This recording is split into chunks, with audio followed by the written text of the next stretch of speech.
ওদালগুৰি জিলাৰ বিভিন্ন প্ৰান্তৰ আধাৰশিলা স্থাপন আজি 6 মাৰ্চ ওদালগুৰিত বিভিন্ন প্ৰান্তৰ আধাৰশিলা স্থাপন বিধানসভা অধ্যক্ষ বিজয় দৈমাৰীৰ উপস্থিতিত এই বিভিন্ন ৰাস্তা পথৰ আধাৰশিলা স্থাপন কৰা হয় বহু সংখ্যক ঘাইপথৰ নিৰ্মাণৰ বাবে গাঁওসমূহকে ধৰি বিভিন্ন ৰাষ্ট্ৰীয় ঘাইপথ টংলা নিজ হস্তপাৰা মঙ্গলদৈ পুটিয়াচাংলৈ যোৱা ৰাষ্ট্ৰীয় ঘাইপথ টংলা বগৰীবাৰীৰ পৰা টংলা কলেজলৈ যোৱা পথৰ পলাঘৰৰ পৰা বৰজলা যোৱা পথ আনহাতে টংলা টাউনৰ নলাসমূহৰ পুনৰ নিৰ্মাণৰ আদি কাৰ্যসূচীৰ আধাৰশিলা স্থাপনৰ ৰূপায়ণ কৰা হয় পানীৰ পৰা নবীন চবৰ ৰিপৰ্ট অৰুণোদয় অসম নহয় এতিয়াতো আমাৰ পানীৰ সমষ্টি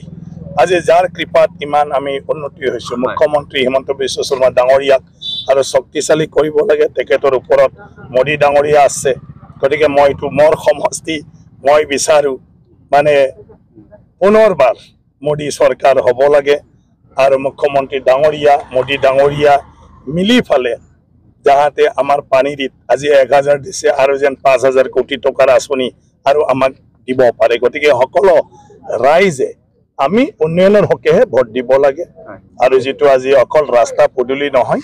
আমাৰ ব্যক্তিগত জীৱনলৈকে চৰকাৰে আজি বিভিন্ন আঁচনিৰ দ্বাৰা আমাক উপকৃত কৰিছে আজি অৰুণোদয়ৰ পৰা সেলফ হেল্প গ্ৰুপ বিলাকক আমাৰ লাখপতি বাইদেউ কি কৰিব ওলাইছে সবে 10000 কৈ পাব পিছত 25000 পাব তাৰ পিছত 5 লাখ টকালৈকে লোন ল'ব পাৰিব আমাৰ গটে যিমান মানে দুখীয়া মানুহ আছিল দুখীয়া বুলি নহয় মিডল ক্লাস লৈকে যাৰ 5 লাখ টকাৰ অকনমান মানে কম 5 লাখ টকালৈকে ইনকাম আছে ৰেশন কাৰ্ড দিলে যেটো ৰেশন কাৰ্ড হোল্ডাৰে আজিৰ দিনত সকলো বিপিএলৰ আঁচনিটো পাবলৈ সক্ষম হ'ল আয়ুষ্মান কাৰ্ড এইবোৰ আমাক বহুত সহায় কৰিছে কেতিয়াবা এক্সিডেন্ট কেতিয়াবা ডাঙৰ বেমাৰ যাৰ হৈছে তেওঁলোকে সেইবিলাক বুজি পাইছে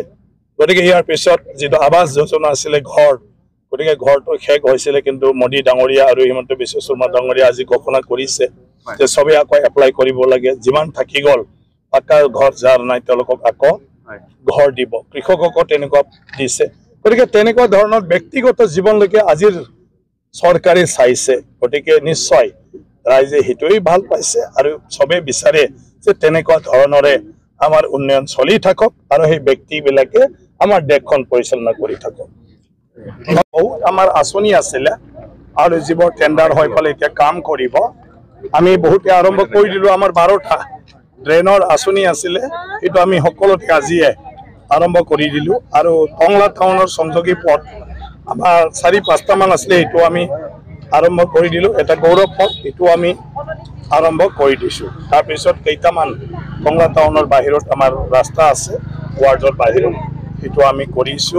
এইবাৰ আমি টংলাত বহুতখিনি আঁচনি দিব পাৰিছো 44 কোটি টকাৰ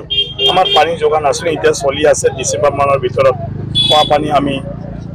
দিব পাৰিম আমাৰ টংলাত আইবি নতুনকৈ আমি কনস্ট্ৰাকশন কৰিছো প্ৰায় 4.5 কোটি টকা হেতু কাম আমাৰ চলি আছে টাউন হল টংলাত এতিয়া হবলৈ গৈ আছে গতিকে অতি শীঘ্ৰে হ'ব আইবিৰ কাখতে গতিকে হেতু আমি পালো আবন্টন ইয়াৰ পিছত আমাৰ কিছুমান স্কুল কলেজ তাত আমি ফান্ড পালো টংলা কলেজত আমি 10 কোটি টকা পালো তাৰে 5 কোটি টকা আমাক অলৰেডি ফাৰ্স্ট ইনষ্টলমেন্ট হিচাপে মুখ্যমন্ত্ৰী ডাঙৰীয়াই দি দিলে ইয়াৰ পিছত আমাৰ টংলা হায়াৰ সেকেন্ডাৰীত আমি 8 কোটি টকা পালো টংলা মডেল কলেজত আমি 7 কোটি টকা পালো বাকি মোট ফান্ড বা আনটাইড ফান্ড বা সিএমৰ পৰা আমি কয় ফালে কবাত 9 লাখ টকা কবাত 8 লাখ টকা কবাত 20 লাখ টকা তেনেকুৱা ধৰণৰ আমি দিয়া সাহিত্য ভৱন আমাৰ 25 লাখ টকা এটোলৈও আমাৰ হবলৈ গৈ আছে বাকি টংলা টাউনৰ মাজমজিয়া দি উদালগুৰি মানে বেংবাৰীৰ পৰা হয় আমাৰ সাৰ্কেল অফিস এটো ৰাস্তাই দি যাব তাৰছে ভেৰগাঁও নাওকাটালৈকে 115 কোটি টকা আমাৰ হৈ গল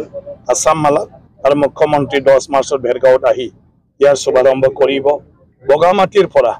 খাগৰাবাৰী হৈ পালে ভেৰগাঁও হয় টংলা সংযোগ হ'ব 135 কোটি টকাৰ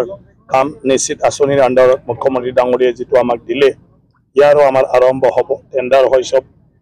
ক্লিয়াৰ হৈ গল তাৰ বাদেও আমাৰ তেনেকুৱা বহুত আঁচনি আছে যে এইবোৰ আঁচনি মুখ্যমন্ত্ৰী ডাঙৰীয়াই হেদিনা শিলান্যাস কৰিব ডাঙৰখিনি সৰু মই কৰি আছো গতিকে 1000 কোটিতকৈ বেছি টকাৰ আঁচনি আমাক মুখ্যমন্ত্ৰী ডাঙৰীয়াই পানীৰ সমষ্টিত দিলে তাৰ কাৰণে মই তেখেতক আন্তৰিক ধন্যবাদ জনাইছো পানীৰ অঞ্চলৰ ৰাইজৰ হৈ ফালে উত্তৰ অঞ্চলত খোৱা পানীৰ যথেষ্ট অসুবিধা তাত বৰিং কৰিও পানী নাপায় আমি আজি ভূটানৰ পৰা প্ৰায় 170 কোটি টকাৰ কৰি আছো যেটো ডিসেম্বৰ মানৰ ভিতৰত অঞ্চলত ইউটি ৰোডৰ উত্তৰ ফালে গোটেই পানী পাই যাব গতিকে তেনেকুৱা আমি এতিয়া যিমান পাৰো চেষ্টা কৰিছো যে বহুত বছৰ এই অঞ্চল বিভিন্ন আঁচনিৰ পৰা বঞ্চিত হৈ আছিল আৰু সঠিকভাৱে কোনিও এইটো ভালদৰে উপস্থাপন কৰিব পৰা নাছিল আৰু সংযোগ ক্ৰমে আজি যিমান মন্ত্ৰী ডাঙৰীয়াসকল আছে মোৰ সবে চিনাকি মোৰ সবে ক্লজ মুখ্যমন্ত্ৰী ডাঙৰীয়া তেওঁক সদায় 2001 পৰাই মই একেলগে পাই আহিছো একেলগে কাম কৰিছো গতিকে মই যিখিনি ৰাইজৰ পৰা শুনিছো ৰাইজে যিখিনি দুখৰ কথা কৈছে এটো মুখ্যমন্ত্ৰী ডাঙৰীয়া আৰু মন্ত্ৰী ডাঙৰীয়াসকলক কথা পাতি অনুৰোধ কৰিছো সেই অনুযায়ী তেখেতসকলে আমাৰ সেই প্ৰয়োজন বিলাক এই আঁচনি বিলাক চেংচন কৰি দি আছে গতিকে এনেকুৱা কৈ যদি গৈ থাকে মই ভাবো মোৰ 5 বছৰ টাৰ্মত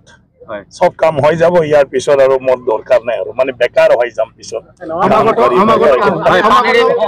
আমাক টংলাৰ আশে পাশে মংগলদৈলৈকে প্ৰব্লেম